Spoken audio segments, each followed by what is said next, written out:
ಪ್ರಗತಿ ಚಾನಲ್ಗೆ ಆತ್ಮೀಯವಾದಂಥ ಸ್ವಾಗತ. ಇಂದಿನ ಈರುಳ್ಳಿಯ ಮಾರುಕಟ್ಟೆಯ ಬೆಲೆಯನ್ನು ನೋಡ್ಕೊಂಡು ಬರೋಣ. ಇನ್ನು ಯಾರು ಹೊಸದಾಗಿ ನಮ್ಮ ಯೂಟ್ಯೂಬ್ ಚಾನಲ್ನ ನೋಡ್ತಾ ಇದ್ದರೆ ಚಾನಲನ್ನು ತಪ್ಪದೆ ಈಗಲೇ ಸಬ್ಸ್ಕ್ರೈಬ್ ಆಗಿ. ನಾವು ಪ್ರತಿದಿನ ಬೆಲೆಗಳ ಅಪ್ಡೇಟ್ಗಳನ್ನ ನೀಡ್ತಾ ಇರ್ತವೆ. ಚಾನಲನ್ನು ತಪ್ಪದೆ ಈಗಲೇ ಸಬ್ಸ್ಕ್ರೈಬ್ ಆಗಿ. ಇಂದು ಈರುಳ್ಳಿಯ ಬೆಲೆಯನ್ನು ನೋಡ್ಕೊಂಡು ಬರೋಣ ಬನ್ನಿ.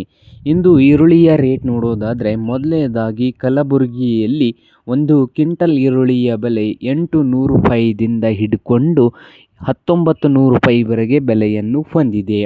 ಹಾಗೆ ವಿಜಯಪುರದಲ್ಲಿ ಒಂದು ಕ್ವಿಂಟಲ್ ಈರುಳ್ಳಿಯ ಬೆಲೆ 1200 ರೂಪಾಯಿದಿಂದ 1800 ರೂಪಾಯಿ.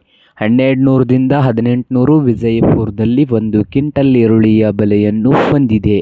ಹಾಗೆ ನೋಡೋದಾದರೆ ಚಿಕ್ಕಬಳ್ಳಾಪುರದಲ್ಲಿ 1800ದಿಂದ 3000, 1800ದಿಂದ 3000 ಚಿಕ್ಕಬಳ್ಳಾಪುರದಲ್ಲಿ ಒಂದು ಕ್ವಿಂಟಲ್ ಈರುಳ್ಳಿಯ ಬೆಲೆಯನ್ನು ಹೊಂದಿದ್ದು, ಬಾದಾಮಿಯಲ್ಲಿ 1600ದಿಂದ 2600, 1600ದಿಂದ 2600 ರೂಪಾಯಿವರೆಗೆ ಬಾದಾಮಿಯಲ್ಲಿ ಒಂದು ಕ್ವಿಂಟಲ್ ಈರುಳ್ಳಿಯ ಬೆಲೆಯನ್ನು ಹೊಂದಿದೆ. ಹಾಗೆ ಬಾಗಲಕೋಟೆಯಲ್ಲಿ 1500 ರೂಪಾಯಿದಿಂದ 2800, 1500ದಿಂದ 2800 ಬಾಗಲಕೋಟೆಯಲ್ಲಿ ಒಂದು ಕ್ವಿಂಟಲ್ ಈರುಳ್ಳಿಯ ಬೆಲೆಯನ್ನು ಹೊಂದಿದೆ. ಹಾಗೆ ಹುಬ್ಬಳ್ಳಿಯಲ್ಲಿ 1500ದಿಂದ 2300, ಬೆಳಗಾವಿಯಲ್ಲಿ 1500ದಿಂದ 2600 ರೂಪಾಯಿವರೆಗೆ ಬೆಲೆಯನ್ನು ಹೊಂದಿದೆ. ಹಾಗೆ ಮೈಸೂರದಲ್ಲಿ 1500ದಿಂದ 2600, ರಾಯಚೂರದಲ್ಲಿ 1500ದಿಂದ 2800 ರೂಪಾಯಿವರೆಗೆ ಬೆಲೆಯನ್ನು ಹೊಂದಿದೆ.